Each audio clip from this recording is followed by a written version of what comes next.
I was talking to a guy at the gym, and he was asking about how did I get to 6'4", and how I explained to him it hasn't always been like this. When I was 14, I had a massive growth spurt when I got to 6 foot, and now I'm trying to get to 6'5".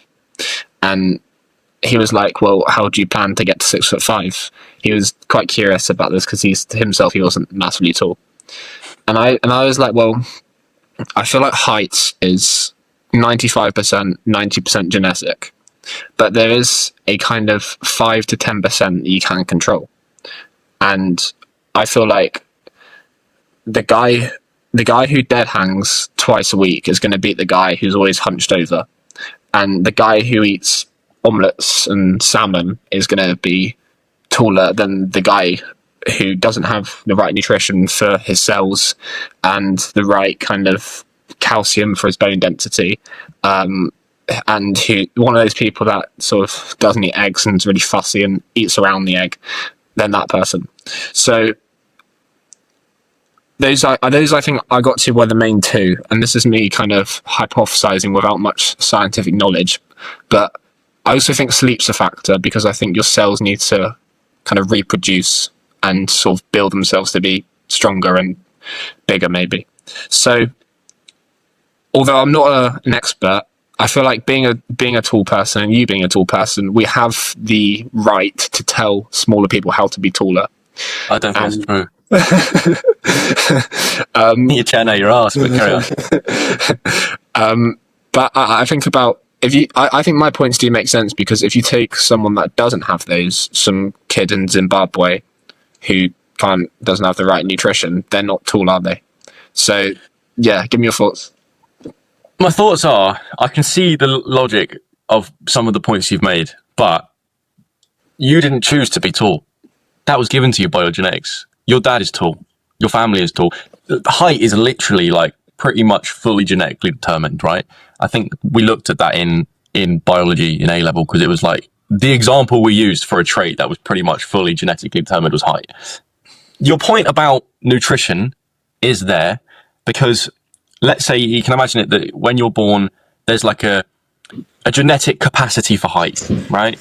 But things can get in the way, like malnutrition and like lack of sleep and things like this, and they can limit the extent of that height capacity that you actually reach. And also other things can get in the way. Like, so for example, my mum always tells a story that when I was born, she was told by the doctor that I would be 6'2", right? Now, I'm not 6'2" if you meet me, but that's a consequence of the fact that I have cerebral palsy and my legs are slightly bent. So I only reach 6 foot. Now, the doctor must have based that on a prediction on, my family history and my genetics.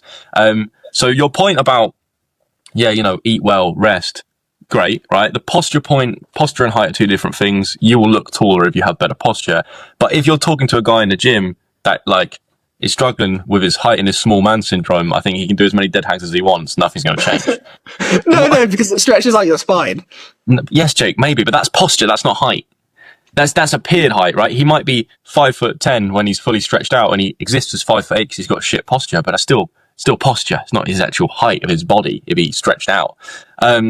So the better response to be is go, well, that's actually not that deep, bro. It doesn't matter how tall you are. If you've got chat and you're doing good things in life, people are going to find you attractive no matter what size you are. Look at Kevin Hart. He's bloody successful. Now, do I like him? Do I think he's funny, or do I think he's cringe? That doesn't matter, right? He's still doing well in life, and he's like 5'4" or 5'5" or 5'6" or whatever. So it's an interesting one. I like the way that you identify with your height. That's what I can feel. It's like you like it, and you also feel like it's something you did, which is funny because it's not at all. You know what I mean? No, but there is a 10 to 5% that is what are you basing that on? Nature.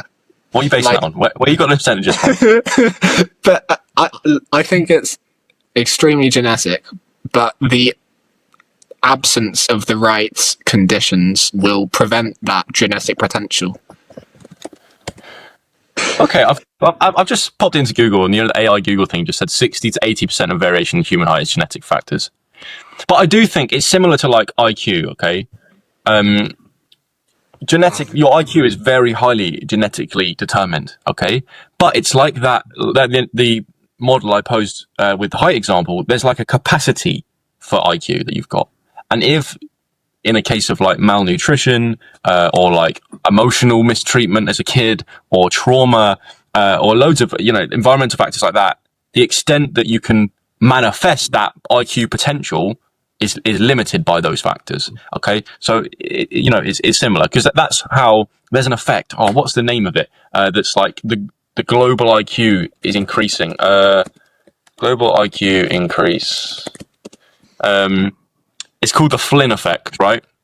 So people's IQ on average increases about 3 points per decade. That's interesting. And that's because of the sort of overall economic development, I guess, and people having access to better nutrition and better environments and things. I mean, that's great. So that's what I mean. Like, I can see that. That's why I say I can see the logic in the points you're making about nutrition and rest. I mean, it's just good to be healthy, isn't it? If you're healthy, your body's going to be in a better position, whether that's your height, whether that's your physique, whether that's the way it feels, whether that's your strength, your endurance, all that kind of shit. Just be healthy, ultimately. But also, if you're a small guy, it doesn't matter. Life goes on. You know what I mean? If you're looking to date girls that go, I don't date anyone under 6 foot, they're probably a knobhead anyway. Do you know what I mean? So yeah. Anyway, I think that's how the world works a little bit, and I identify my height jokingly, but I feel like it's similar to how girls identify with their beauty, in that it's kind of genetic, and it's why I think short people, they're always like a little bit more. Well, actually, I don't want to use a generalization, but some of them, they don't like being short, so they're a bit more sort of angry and feisty. And there is such thing as small man syndrome, right? It's a term. It doesn't mean it applies to everyone, right? But these things develop because, I don't know, they're like a part of our collective observation as a culture, and then it becomes a joke, right? Where somebody who's smaller in height is a bit more feisty or whatever, or feels like they have to behave or act in a certain way to make up for that fact. But you could say that about any insecurity, right? You could argue that my charisma and my verbal articulation has occurred as a consequence of insecurities around my disability. Because if I'm talking so much and I'm entertaining somebody with my words, maybe they won't notice the fact I'm in a wheelchair or that I walk funny. Like we all have syndromes, in inverted commas. We all have compensations for our insecurities that maybe branch into other areas of our personality and our behavior. But what was I going to say? The thing about when people like judge dating on height, I just think about did I mention this on the podcast? I think like we did when we talked about the article on the erotic, but the difference in using a dating app and filtering people by their height, by their job, by where they live, by whatever, their haircut, and comparing that to dating somebody in the real world where you feel their energy, you feel their vibe, and you sort of meet them organically, and that being a prime example of left hemisphere thinking in terms of the dating app that separates the person into all these different components, and right hemisphere thinking where you meet the person in their whole context. And I think it is just so, to use my psychology weird brain, it's so left hemisphere to go to literally cut out a massive proportion of society. You're just limiting yourself and the available options out there. You know what I mean? Like if a guy's under 6 foot, he's 5'10", but he's a great, caring, emotionally mature guy that has his life together and will like be able to express genuine love and all that. Like you're just putting him off the table because he's like 3 inches smaller than the guy you'd actually want. It's so stupid when you actually break it down. Anyway, yeah. Rant over. We had a DM and kind of along the lines we're talking about. So it's inspired by the story Beowulf, which I feel like maybe I read when I was a lot younger, but I can't remember it. And it's this word called fella, that's spelled FEA LUFU, and that means, so fee means loyalty and lafu means love, and it's supposed to demonstrate the love between friends that specifically fight together or that have a joint kind of purpose that is greater than themselves. And it's if one person was to turn in that kind of joint fight or that joint purpose, then the friendship kind of dissolves and it falls apart. So the guy the guy in the DMs was kind of, he wanted our thoughts, and he was saying about how it's kind of held together by this action and not by an oath or a vow. Yeah, I'll leave that there. That was sent by Seth Perez, so thank you, Seth. Yeah, I think there's a certain degree of like real community and real brotherhood and real connection when you are moving towards a collective goal with somebody. And maybe that's a different kind of friendship to somebody you would have emotionally vulnerable chats about. You know what I mean? Like it's a friend of you know, I don't know, it's like you say, it's more, you want to use the word functional or actionable, but that makes it sound like sort of separated and transactional. But I think when you have a shared story and a shared goal and a shared narrative that you're trying to live out with somebody, that strengthens the friendship. Like, I can think about it in the context of me and you. Now, we don't just have that strand. We can have emotionally vulnerable chats and we know a lot about each other. But also there's an added element because we're on the same journey. Like, we're on the come up together, essentially. Like, we're trying to grow something. We're literally like the same age. Like, we're separated by a month in age. And we're at similar then stages in life. So the fight may not be exactly similar between me and you because, you know, I have my basketball and you have your business side of things and whatever. But we're both on the sort of fight for establishing who we are as young men in the world. And that, I think, adds another element to our friendship that I don't get from a mentor, or I don't get from a family member, or I don't get from another friend who might be older or younger or whatever. I heard this somewhere in that men often bond better with joint experience, whereas women can kind of just talk and talk and talk and don't necessarily need that. Obviously, that we don't want to oversimplify things because it's never the case. But a lot of that is to do with the emotional maturity that females develop a lot earlier. Like, let's say you're an 18-year-old guy and you want to make male friends. It just feels like, gut instinct wise, you cannot just suddenly start opening up to them about how you're feeling and how your life is going. Just instinctively in my brain, that doesn't make sense. Now, if people disagree, I think that's fair enough, and I'd love to have a discussion about it.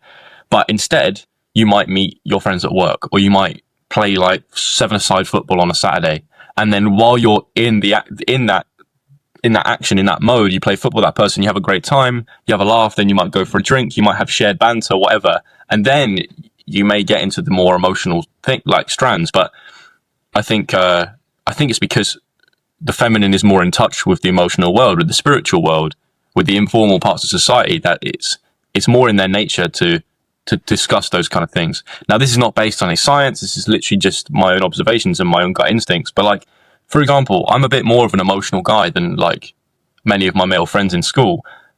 And maybe as a consequence of this, or maybe that characteristic develops because of this situation. But like in school, because of my disability, I never went out and played football at lunchtime. I was in the common room, and many of my friends were female, and we would discuss more like emotional things than I would with my male friends who I just like played Fortnite with. And there is a difference. So if anyone's like, you know, has looked at the research on this, I think it's interesting. But I think there's a point there. Like, I think saying that it's just like a difference in wanting to talk is wrong. I think it's more about, maybe it's harder for men, for whatever reason, just based on their personality disposition, to go to those emotional places as easily. No, that makes sense. If men are less neurotic, then they need an experience to bring that out. They need an excuse or something to happen to bring that out. Yeah, that makes sense. Also, I think being vulnerable as a guy is more threatening. It's more because a lot of your status, let's say, and especially in a male friend group, is about your strength, I guess. Like, it's kind of similar to what we said in the episode with, what was her name? Isla and the other guy. When I said, just based on my gut instinct, there's no like theory behind this, but based on my gut instinct, I'm much more likely to cry in front of my mum or in front of a female friend than like a male friend. Now, what is that? Maybe it's worth me doing a bit of self-work to figure out what that might be, but it is interesting, isn't it? And that's why I hate the connotations that come from people hearing this conversation, because I can feel it as I'm talking, that people will be like, oh, you can't overgeneralize, or you're saying one is better than the other. I'm really not, because the masculine needs the feminine. We need that to become more tender, and we need this like fusion of the two kind of worlds. And being neurotic isn't a bad thing. There was a whole clip we did on YouTube about how I said there's actually a lot of benefits to being neurotic. It just hurts us in this world because it gives us a higher proclivity towards anxiety and depression. Anyway, all that being said, yeah, there's interesting differences, and I think the most important thing is we're not afraid to talk about it. Do you know what I mean?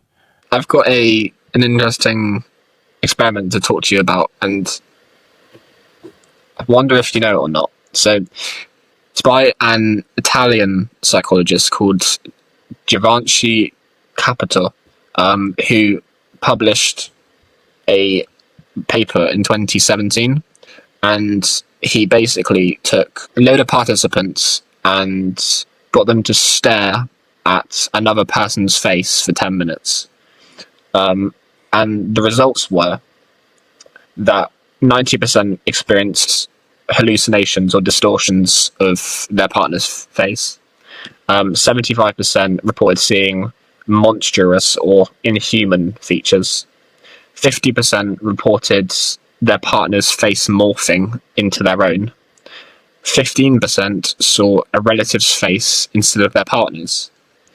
So this is actually inspired by our guest last week, Zach, and he brought out this concept called Jamais Vu, which is the opposite of déjà vu. So Jamais Vu is when you see something familiar, but it feels like you've never seen it. And what we think is, or what the researcher thought was, in that experiment, the part of your brain responsible for facial recognition gets fatigued, and this effect of jamais vu comes in, and you see something that you haven't seen before from something that looks familiar. Now, if people wanted, they can give this a try and stare at a mirror for 10 minutes. But this has also been done, and there's also other examples of jamais vu in writing a word over and over and over again. And and you feel like you're spelling it wrong, or like when you say a word over and over and over, and then the sound of it sounds weird. So interesting. Can I just ask a question? Because I don't know if I lost this while you were talking. Do these people that are staring at each other know each other before they go into this experiment? Or are they strangers? I believe it's their partner. Okay. I might have to double check though. Yeah, it is interesting. It's interesting. If you have more, go ahead. No, that was it. Yeah. Yeah, I just googled the term jamais vu while you were talking, and it's about something familiar becoming unfamiliar, and I guess there is that, and I think that can happen, like you said, as a result of like fatigue to those systems. The one about the word example, I really relate to. You say a word loads, it just sounds wrong in the end, which is weird. I think I've heard teachers say that before in school. I remember, and things like this. But also, I think when contexts around things change, they become unfamiliar. Like, I don't know, I guess I've been thinking about this a little bit while I've been spending some time back in my hometown in the summer. You go to places that I've been so many times, driving past my old secondary school, even going back to like my mum's house and having dinner there.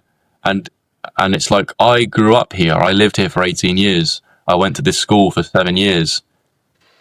It's not like, it seems a bit unfamiliar now. It is like going to a new place, which is interesting. I know that's not really on the lines of what you proposed that experiment for, but that's how my brain responded to this idea. It's interesting.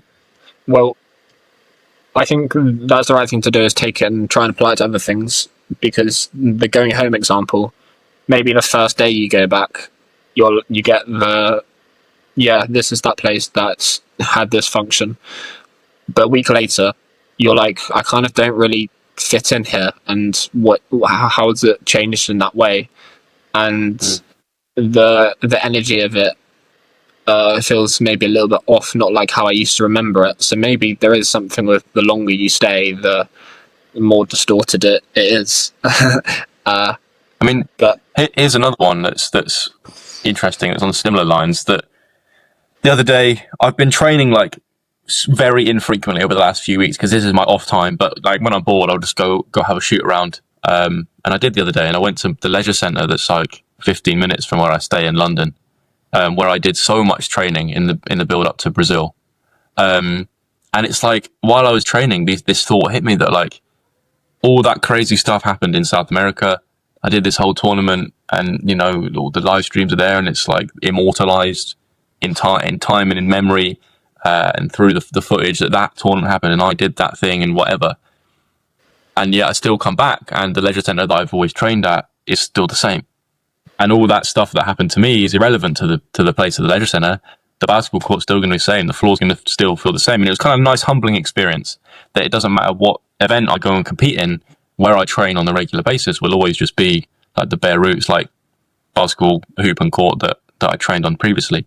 And it's like a place has a different context around it, and it seems familiar, then it's kind of unfamiliar because I haven't been there for a little while, but I know that I was there for so long working towards this thing I just did. I mean, places have power to them. There's a point I'm going to make on that later on in my big point, but yeah, I'll leave it there for a sec. Maybe this might not be the right example to put forward, but the first minute in the sauna and the 22nd minute in the sauna is not the same. You're reaching very unfamiliar territory when you get into the 20 minutes. Well, in the one that I used to go to anyway, when like your ability to see the room clearly and your ability to breathe and your senses are almost put in like a struggle state. They're put to the test a little bit more, and so yeah. I think you'll like the point I'm going to make later on. This is one of Heidegger's concepts, but I'll have to go to that one. I expand everything from the beginning. It's along these lines. I'll do one more warm up and then I'll go to you.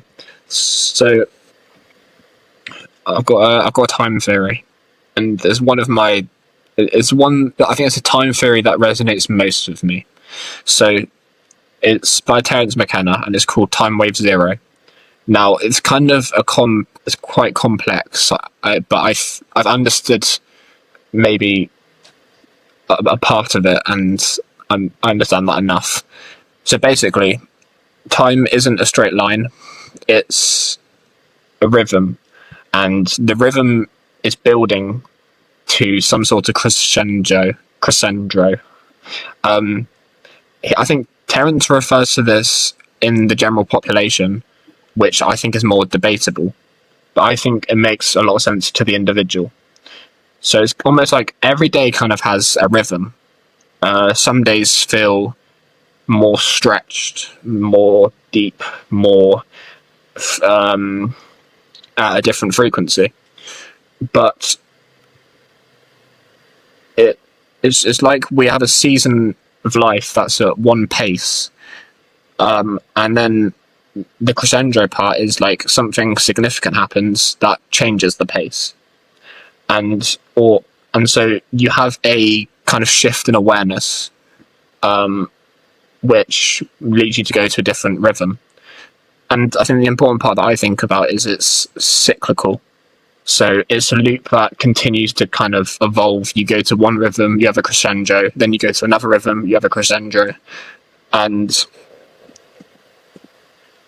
if you observe and zoom out, I think maybe we're born at this rhythm where everything's novel and every day feels really significant.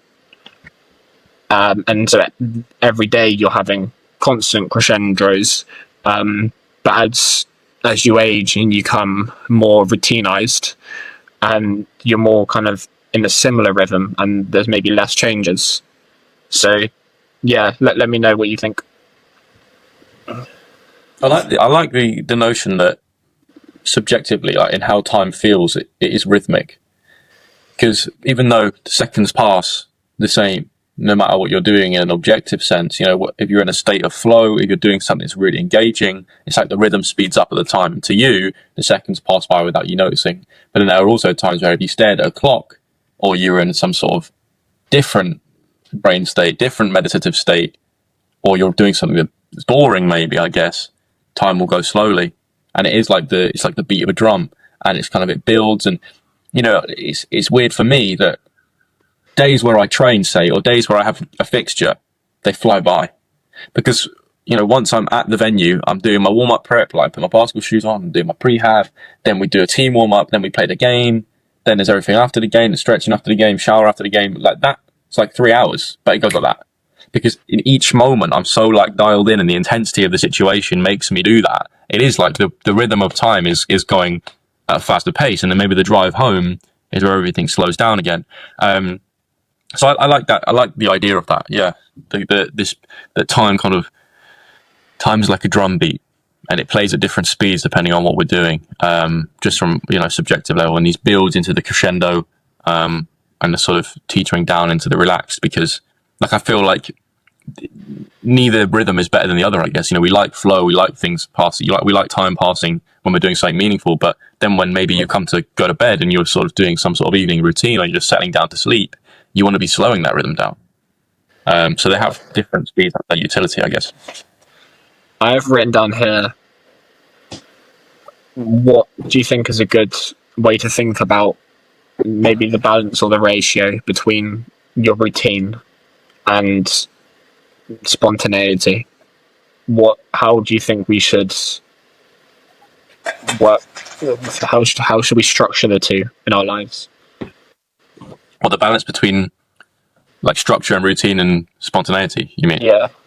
Like independent of this time point. I like Naval's idea that you work like a lion. In that, like a lion, and a lot of the time it's resting. But then when it's out, when a lioness is out on the hunt and it's in the pack, it's all very intense. And they're very focused on that one task of collectively chasing down and capturing that gazelle or antelope or whatever. And then they eat and then they rest. And it's sort of like, you can put that in any context of like a real powerful predator animal. And I guess what I'd say is, when it's time to work, you work. When it's time to rest, you rest. It's like not trying to skew those lines. I've seen, there's like a monk guy that does content that says something like that. And I've also heard it in, I think, Dan Coe's YouTube videos, just this idea that like, when it's time to be structured, be structured. You know what I mean? If you say to yourself, you're going to wake up at this time, you're going to start working at this time, you're going to work for this long, you do that. And then when you are not working, when you are resting, when you are spending time with loved ones, when you are making time basically to be spontaneous, leave a day free on the calendar and just go and have some kind of adventure, you like do that. You don't yearn for the structure while you're in the flow of spontaneity. And I think that helps a lot. Like being that ability to switch on and switch off is a skill. Is to do with how you orient your attention and stuff. But I think that's what I would say. And I like, we've had many chats off podcasts about this. I coming back to training now next week, like I want to be able to have that ability to be structured in what I do and in my work to be effective. But then when I'm not on and I'm spending time with my loved ones or doing something different and spontaneous, be in that and not be like mentally rigid on thinking everything has to be structured. Can I live in both worlds? Have I answered that well? Does that make sense? Yeah, that makes sense. Tell me about compression culture. Yeah, so this is like my one big point for this week. And it sort of, it transforms as we go along. I sent you this article. I don't know if you read up to the bit where it then becomes locked for like paid subscribers, but I read it. It was a Substack. It's a Substack article, and I guess you can leave the link in the show notes. It is a paid post, but I didn't pay for it. I just read up until it gets like locked for paid subscribers. But even the introductory bit that we get had so much value in it for me. That the way this girl wrote it was great. But anyway, she's talking about this idea called compression in our culture, and that essentially means this shift towards summarizing and short form consumption of information that's gone on in like the media landscape. This shift towards efficiency and instantaneous gratification in how we consume information. And she makes a brilliant argument for how that philosophy for consuming has then branched into how we think about other aspects and many of the most beautiful and meaningful aspects of human experience. So like she quotes here, I've wrote some quotes here in my book, that the article starts with her talking about a recent post where she described a fiction book she'd written that changed her life. And loads of the comments said things like, can you summarize the book? Can you give us a TLDR? Do you know what I mean? What's the main takeaway? And it annoyed her. And she quoted here, it's like someone asking me to summarize a kiss, or requesting the bullet points of grief, or demanding the key takeaways about laughing until your stomach hurts. This idea that we're always trying to break down and boil down life, literature, art, media, everything down to like something we can just consume instantly because we've been trained to do that because of algorithms and the nature of the content we consume a lot in this world. And it's dangerous because it then makes us feel that way about all things, about our work, about, you know, our education, about our relationships, about our relationship to ourself and self-work and our emotional health. We want everything now. We want it as simple as possible, but things don't work like that. Things take a whole lot of time. And she branched off to talking about this same narrative goes into how people want like 6-minute abs on like fitness YouTube, and they want like the key hack to be confident and like instant hacks to feel confident, or the key tricks to discipline, or all these kind of things. And that's not how it works. The reality of things is things take a lot of time. It takes patience. It takes consistency. It takes failing and recovering and learning. And it's just not as simple as what you can learn in a 20-second Instagram reel. Everything is sped up. And that's not how true art or true wisdom or true courage or true charisma or true discipline is built. These things take a long time. And she wrote, we want the wisdom without the patient work of becoming wise. Now, I want to go and let me just open up my page here where I wrote a bit more about this, because I want to give her like true credit to the exact way she wrote it, because I thought it was fantastic. She wrote, here we go. We want the wisdom without the patient work of becoming wise. The same brain that begs for bullet points also craves the magic pill for discipline, the secret formula for confidence, the productivity hack that will finally make you into the person you think you should be without all the tedious becoming. We've built temples to the lie that you can skip the line on your own life, that growth is just another thing you can Amazon Prime to your doorstep. But you can't download courage like an app. You can't install comfort like new software. You can't debug your character flaws with a simple restart. We are not machines, and the messy work of becoming can't be automated away, no matter how many gurus promise you that it can. The things that matter most, love, wisdom, skill, character, resist compression for the same reason great literature does. They exist in their full particularity, in the accumulation of small moments, in the patient repetition that looks like nothing from the outside but is everything on the inside. The athlete knows that strength comes from the 10,000th repetition, not the first, and I relate to that a lot. The parent knows that trust builds through bedtime stories read with the same enthusiasm for the 100th time. The artist knows that mastery emerges from the willingness to fail beautifully, repeatedly, until failure teaches you something failure alone can teach. I mean, how fantastic is that as an excerpt? And I promise you I'm getting to the final section now of what I want to say. But the problem is, we're either not taught, or we lose the skill, or we don't develop the ability to just take time to understand things very deeply. We don't have the attentional capacity to sit in the complexity of things. There's a term called continuous partial attention that she talks about in the article, which is the fact that our attention is just flitting between loads of things. Between, you know, we're eating food while we're scrolling on TikTok, or maybe we consume 30 quick videos where our brain has to process all of that going on, even if it's not conscious. And then I move on to my final point, which is Martin Heidegger, the philosopher, had this concept known as dwelling, right? And he talks about dwelling in the concept of places. That's why I said I'd bring back to it when we were talking about a place changing. But dwelling is the practice of remaining present with something long enough to let it reveal itself fully. So Heidegger thought a lot about, you know, sitting in nature. You might see it in the surface, but the more you sit there in a natural space, the more you see, the more you notice, the more the natural world appears to you. But I think we can dwell not just in physical spaces, but in intellectual and emotional places. How often do we skim past things and not really dwell in the significance of an idea that we've learned or an emotion that we've experienced? And I link this to everything in my life, right? We return to the same ideas on the podcast a lot. We talked a lot about things like play, things like the fool archetype, the left and right hemisphere. These same concepts have appeared in multiple episodes, but it's because we're dwelling in them. The more we talk about them, the more we let them manifest themselves fully, the more refined our understanding of them becomes. And then you can think about in the craft you base your life around in your work. You can dwell in the fact that, you know, I'm an athlete and I can dwell in the world of basketball and train consistently for a decade and let that art form fully manifest itself in my skills over that time. The most meaningful parts of life open up the more you explore them and dwell in their complexity. And they are accessible to all of us, because it might be a job, it might be your romantic relationship, it might be your relationship to your parent, it might be your best friend, whatever it is. We all have things that we're not paying real close attention to. We're trying to compress them down. But instead, if we dwell with them, we dwell in the complexity, we pay close attention, and we allow them to open up to us, then that can open up a whole lot of meaning and fulfillment in our life. Mm-hmm. Wow. What was the author's name? Her name was Malvika, and she writes Learning, Loving, Meaning Making on Substack. But we'll leave the link. We'll leave the link in the show notes if people want to have a look at this article. I think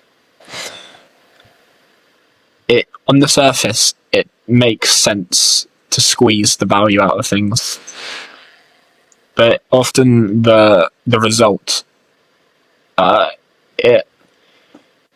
when you squeeze the value out of something, it's like the thing is 2D, is not 3D, is not. It's very limited. It's very.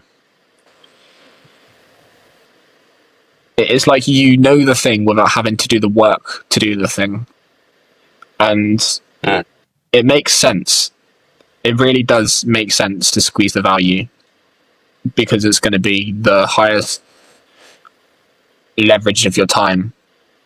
But it's almost like it's knowledge without any kind of application, because the TLDR of a book is the knowledge of what the book is about, but you read it in context of all these different characters, and that would be the application of it.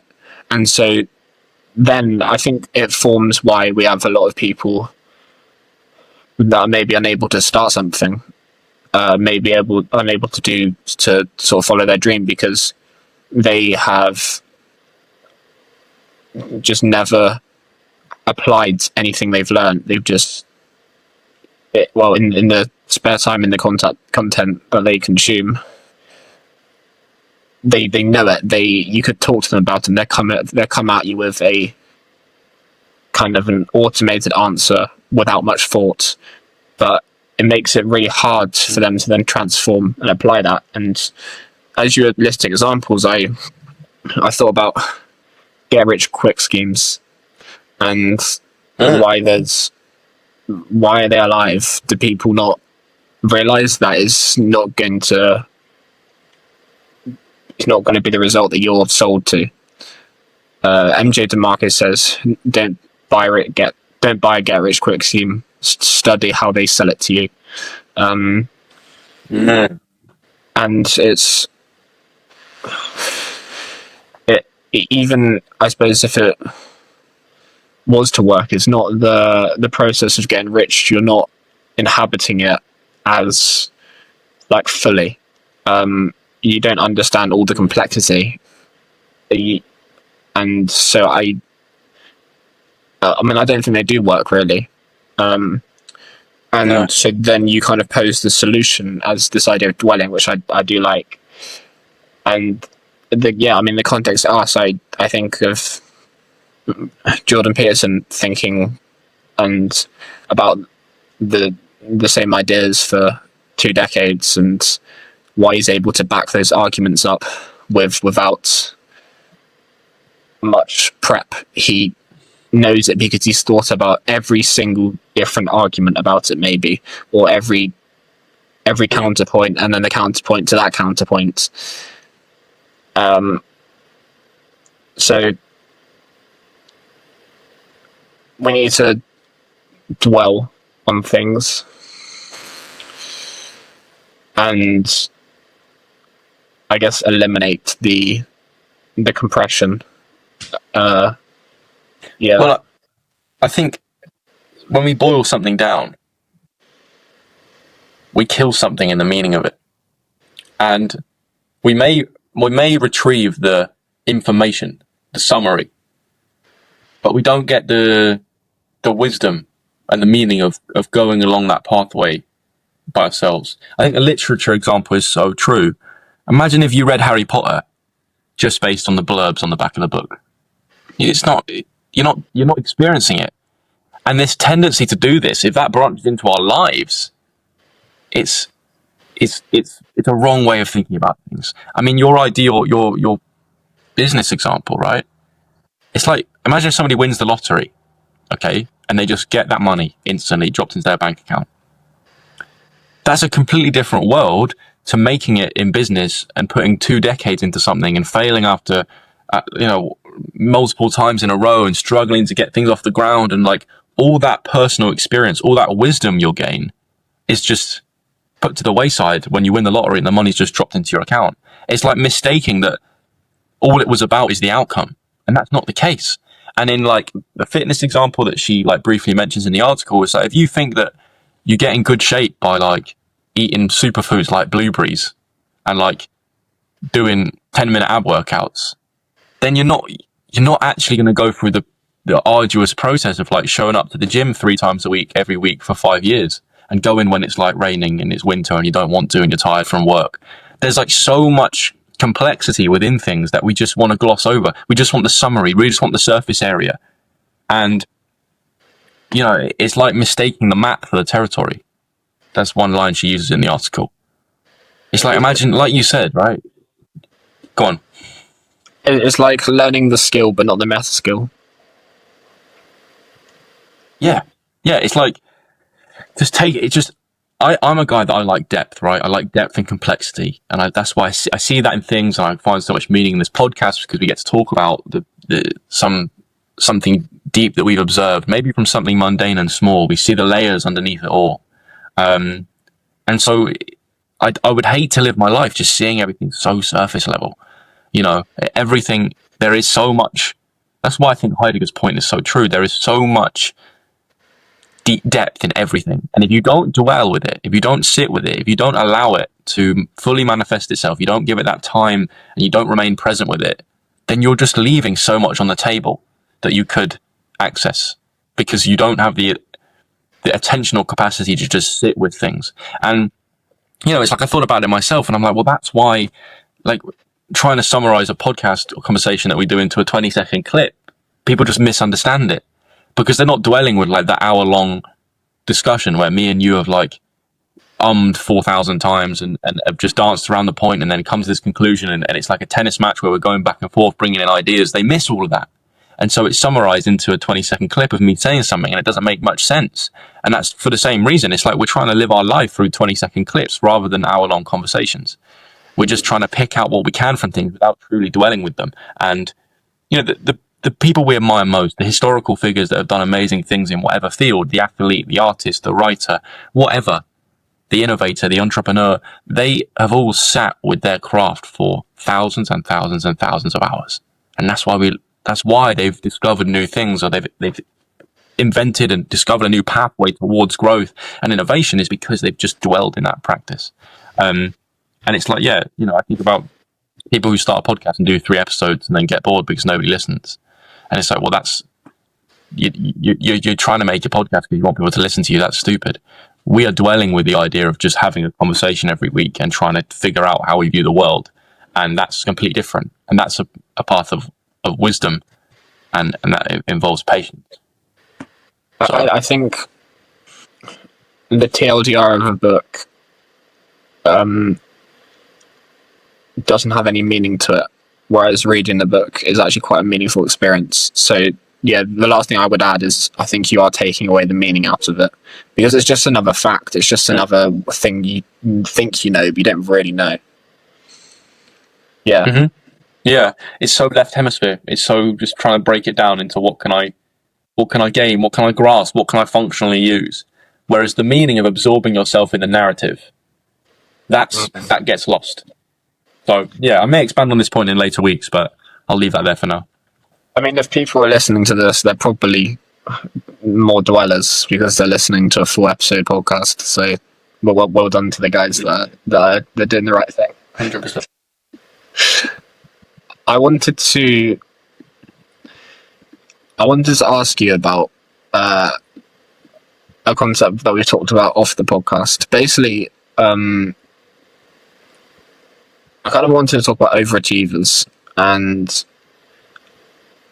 I was in London recently. We use this sort of classic example of when you're walking in Canary Wharf and you look up at the HSBC HQ, and there's one office light on, and it's like 11 p.m. and everyone else has gone home, apart from this one CEO that's been hurt in the past, and he just wants to win to kind of get back at that pain, and that's his kind of solution, is to work himself out of the pain, and rather than maybe solve it. So yeah, I guess on the surface, what is your thoughts and maybe the solution to being an overachiever? I think people get stuck in the particular game that they're playing, and then don't zoom out to see the real reason why they're doing it for. Like the financial game, the ladder of growing wealth and income. It serves a great purpose. It's important. You need it to survive. Of course you do. But when you get to the point of like just earning money for money's sake, just to acquire more material things, it's just my personal opinion that I feel like you're just ego possessed and stuck in that game. Why should we accrue wealth? Well, it's so that we can provide for our loved ones, and so we have the freedom to live our life the way we'd like to live it. Right? That's literally it. So we have the time to invest in the things that feel meaningful to us, and we can sort of cover all physical bases and eat and have shelter and be in a safe part of the world and provide opportunities for ourselves and others. That's it. But if you get stuck in one particular game and your whole like emotional landscape and sense of self is stuck upon the results of the last quarter, or like, you know, how much money you're taking home, and I think fundamentally somewhere you've gone wrong. I mean, we need those people to push society forward. You know, there are some people that just do want to do that, but I think the fuel behind that pursuit is not the money. The fuel behind that is the self worth that one gets from overachieving and achieving highly.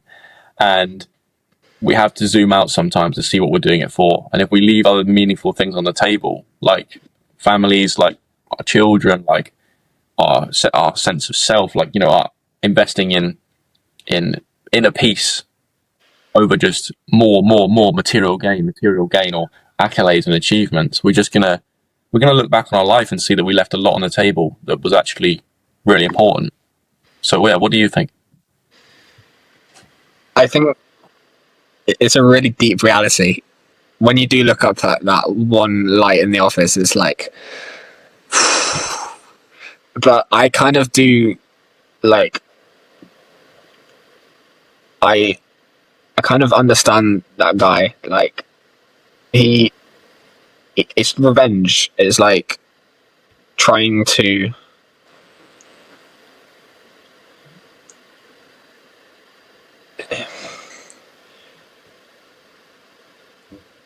solve, previous pain.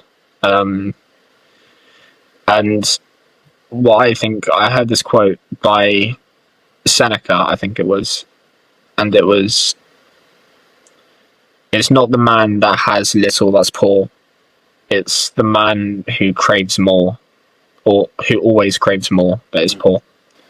In this hypothetical, are you the guy in the office, or are you the guy looking up at the guy in the office? Like, what's fueling you? What if you feel like your work rate is a revenge? What are you a revenge against? Because I'm just interested in what you say, because you live a very unconventional lifestyle, and you could just do what most young people do and throughout the summer get a full-time job in hospitality and save a bit of money or whatever, but you've chosen not to do that. You work ridiculous hours on your own things. In that hypothetical, who are you and why? I feel like I'm at maybe a lower point in Maslow's hierarchy of needs, where I don't know if I can pay for shelter for like the next month. So my idea is to get to a point where I can pay for the physical needs in the way that it doesn't like make me spiritually feel like I'm a cog in the machine, and that I can do it in a way that I like to. And then once I've got to that stage, then I will take more time in investing in my belonging needs and my relationship needs.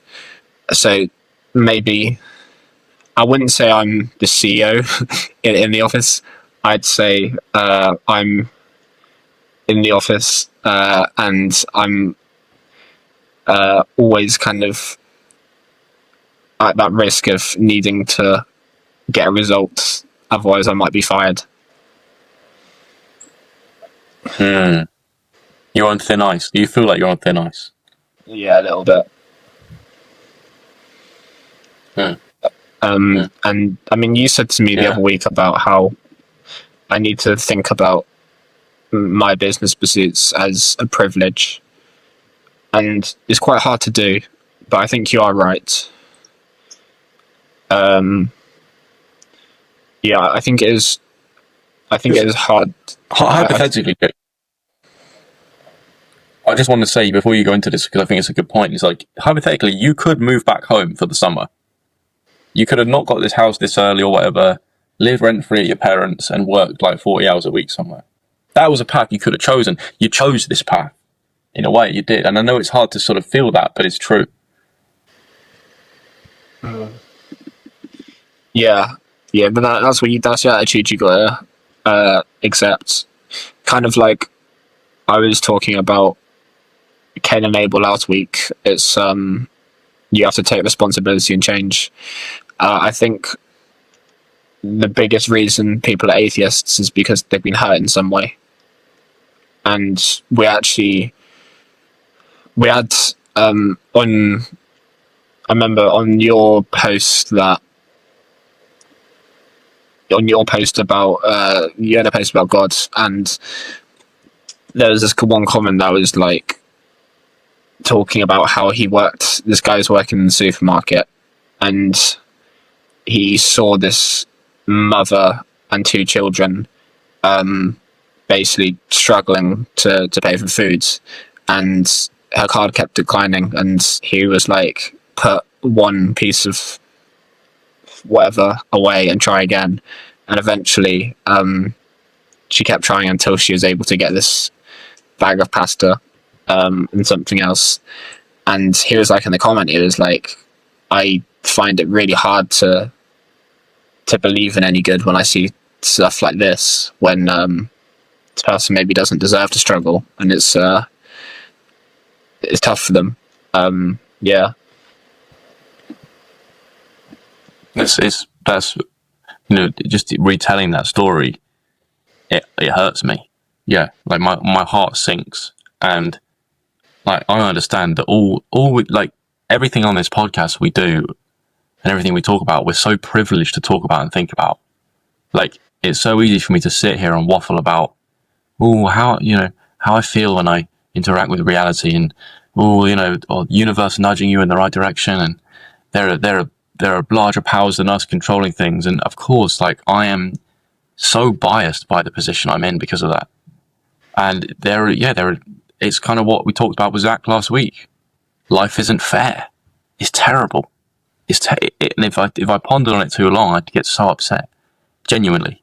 I feel so. That's why whenever I complain about whatever I do, I'm just like, I have to remind myself I'm so blessed to be in the position I am at my age. Everything is so good compared to how it could be, and there are people really struggling like that. My only response to that would be, that person is in a real struggling situation.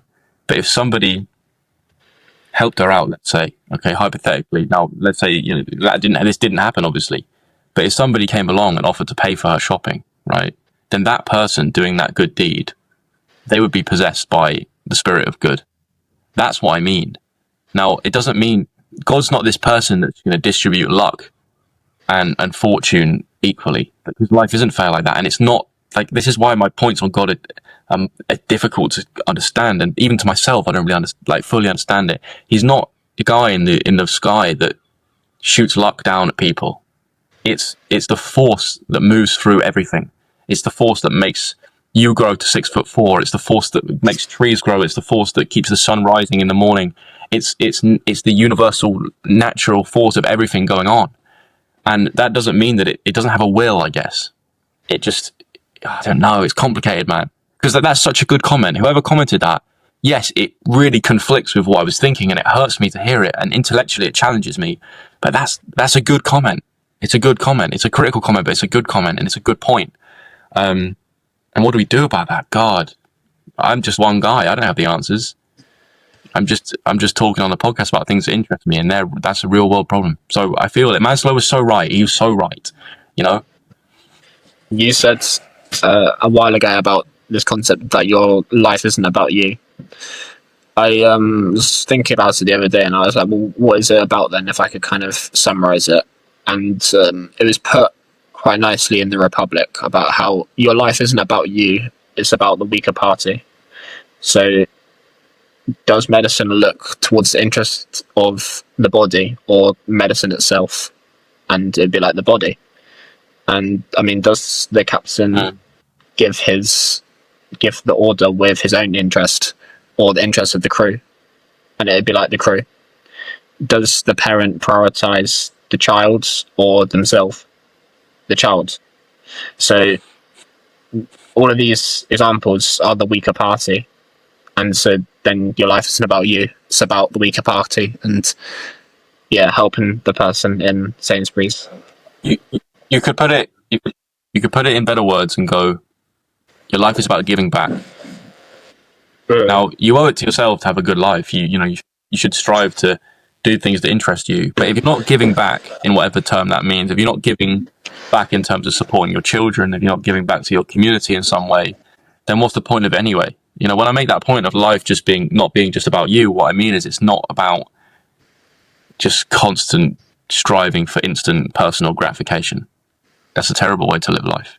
I'd love to one day get to a point where I can provide value to people in a significant way.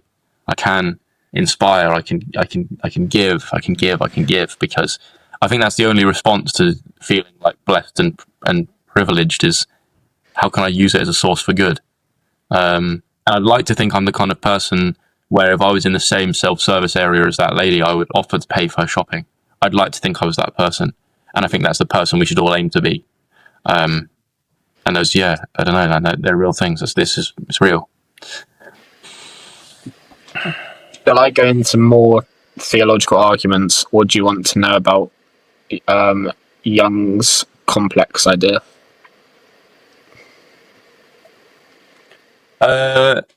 Whichever one is the smallest point, because I'm conscious we're already over an hour. So go with one that we can sort of discuss shortly and save the bigger one for another episode.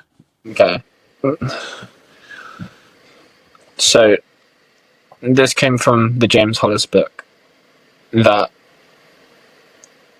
Jung had an idea of the thing called a complex, which is essentially a cluster of emotional energy and patterns that form around certain experiences, usually from your past. And it's kind of like the habits that maybe your parents had, their emotional habits, the environment you were brought up in school, things like that. And our body kind of takes that in and registers that, and it kind of still basically plays its part into our day-to-day life today.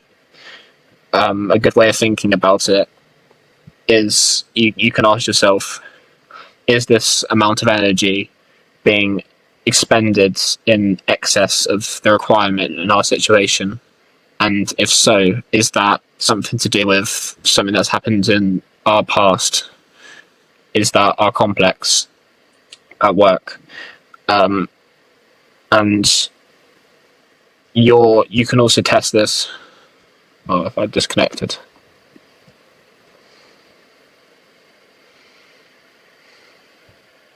You're okay. I can still hear you, I think. Okay. You can also test this with what degree do you make independent choices rather than maybe some kind of calling back from your past, some spirit of your past. And so then I think about, if that's if that's true and we have that kind of influence on children, what's the right way to go about making sure that they're an independent, virtuous human? And I think I heard that children, they don't do what you say, they do what you do.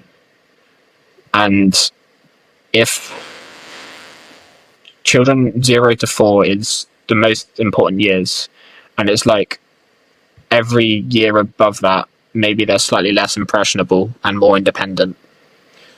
And what Socrates kind of plays with the idea of what if primary school teachers were on like a doctor's wage and had 3 times the difficulty of getting there?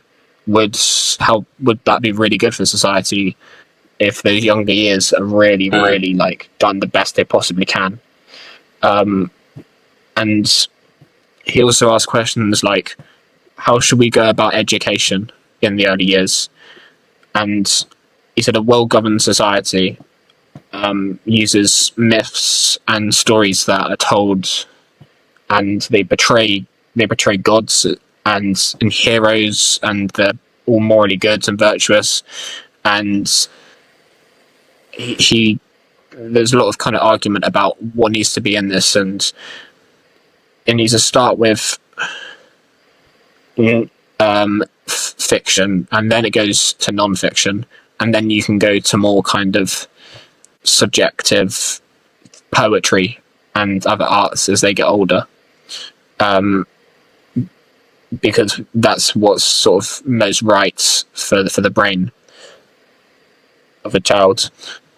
And I think there's also an argument of we need to educate the children in a very objective way, which is also something he touches on, because when you bring in subjectivity, it introduces bias. And so yeah, that's just some thoughts that I've tried to kind of link together. Yeah, the idea of the complex is interesting. We need to, in a best case scenario, we should be able to approach each situation like rationally and like we've never seen it before.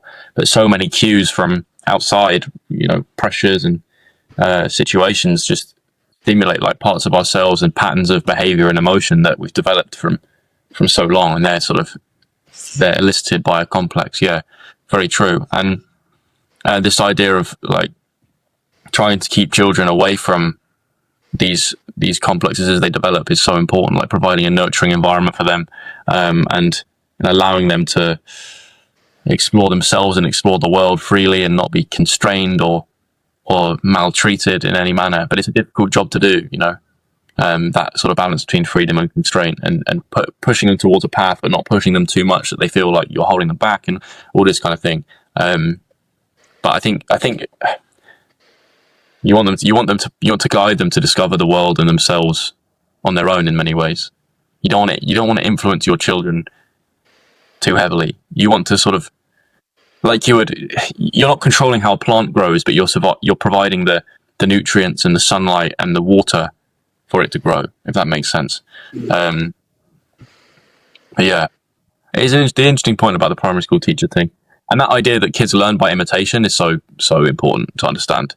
You can't tell your kid with words how to be a good kid. You have to be a good person, and they want to be like you. The identification between a kid and especially the same-sex parent or like the primary caregiver is huge. So if you're a virtuous person, you live life on good principles, and you show your child that when you're doing that, then they are likely to follow and continue on that same pattern themselves. As normal, thank you for everyone for listening. It means a lot to us, and we'll see you again next week.